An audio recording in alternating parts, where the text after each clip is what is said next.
Girls বিয়ের পর হাজারটা প্রবলেম, ইনলসের প্রবলেম, ফিনান্সিয়াল প্রবলেম, তারপরেই কাজকর্ম, ফ্রিডম, এসব প্রবলেম, হাজারটা প্রবলেম, একটাই সলিউশন কি জানো? বিয়ের আগে তুমি তোমার হাজব্যান্ড মিলে ঠিক করে নাও যে আমরা একটা আলাদা 1 BHK হলেও কিনবো। ঠিক আছে, কিনতে পারছো না, রেন্ট করে নাও, আলাদা থাকো, আলাদা থাকো।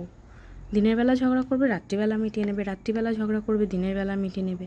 আর যদি তুমি তোমার হাজব্যান্ডের কাছে মানে বাড়িতে থাকো, বিশ্বাস করো, প্রথম কথা ঝগড়া করতে পারবে না, সেকেন্ড কথা যদি ঝগড়াও করো কিছু হলো, ওরা ওই ঝগড়াটাকে মনে রাখবে।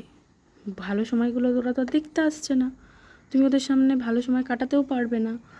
আর তুমি মেয়েরা তো বিশেষ করে প্রবলেম, তুমি ভাবো তুমি অন্যের কোর্টে গিয়ে খেলতে গেছো, তোমার কোর্টটা ছেড়ে, তোমার তো হাতে কিছু নেই ভাই, তুমি তো মানে প্রথমেই নেগেটিভ থেকে খেলা শুরু করছো, তুমি তো কোনো দিন খেলায় জিততে পারবে না।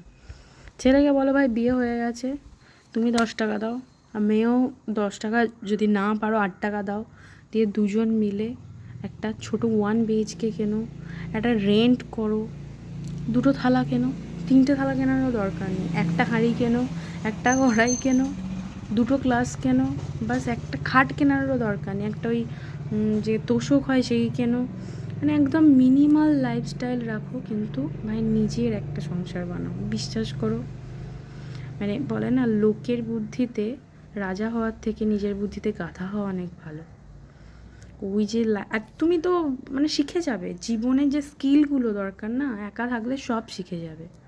It's very important. ট্রাই করে দেখো, 100টা প্রবলেম একটাই সলিউশন।